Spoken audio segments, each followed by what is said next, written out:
Hi friends, welcome to my channel A to Z Anu make smart. ఈరోజు కార్తీక పురాణం 30వ అధ్యాయం కార్తీక ఔచిత్యం ఫలశ్రుతి.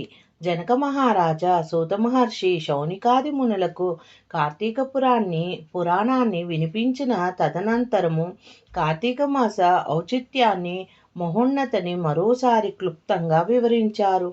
కుల్మషహారము మోక్షదాయకము సుఖ సంపదలకు సమకూర్చినది అయిన ఈ కార్తీక వ్రతము స్నాన ఆరాధన ధ్యానము దానము ఉపవాసము శ్రవణము పఠనాదులతో గొప్ప పుణ్యవ్రతము.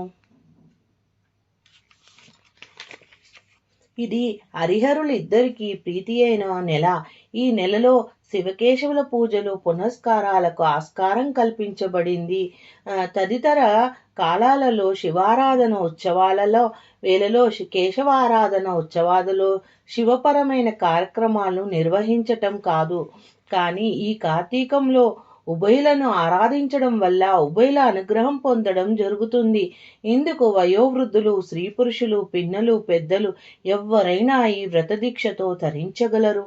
అన్ని ధర్మాలతో ఒప్పు నీతి నియమాలకు నిలయమై ఈ కార్తీక మాసము సర్వ పాప హరణము, పురాకృత పాపములను తుడిచిపెట్టే పవిత్ర మాసము, పూర్వజన్మ స్మృతిని కలిగించే అద్భుత మాసంచే దాన ధర్మాలకు అనంతకోటి రెట్లు ఫలితాన్ని అనుగ్రహించే నెల.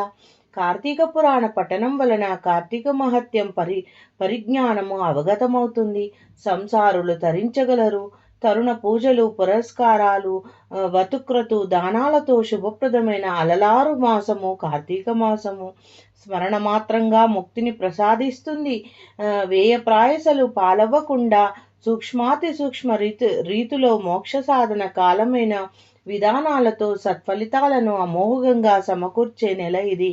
తెలిసి కాని తెలియక కాని పుణ్యవ్రత క్రతు చరణ భాగ్యము లభించిన వారికి ముక్తి అయాచితము. స్వల్ప బుద్ధితో ఈర్షాద్వేషాలతో నిర్లక్ష్యంతో వ్రతాచరణలను ద్వేషించువారు కార్తీక వ్రత దీక్షలను చులకన చేయువారు పడరాని కష్టముల పాలై ఇహానికి పరానికి చెడిన వారై నరకయాతనను అనుభవిస్తారు. ఈ మాసము ప్రారంభమైన శుక్లపాడ్యము నుండి చన్నీటి స్థిరస్నానము నదిలో గాని చెరువులో గాని చెయ్యాలి. అలా చేయకుండా ఆహారం తీసుకోరాదు.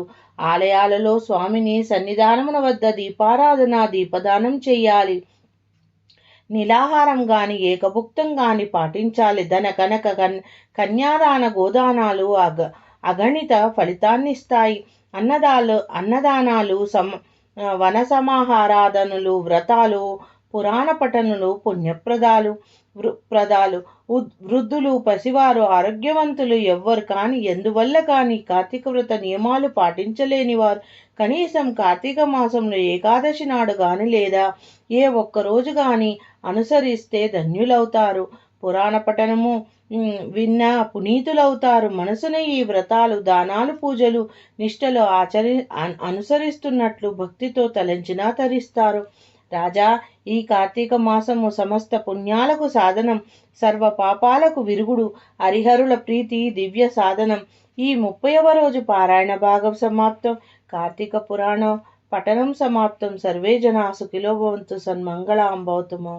హరి ఓం తత్సత్. శివార్పణమస్తు. Karthika Damodara చరణారవిందార్పణమస్తు. Thank you for watching my video. Please subscribe and share and watch my playlist. Thank you.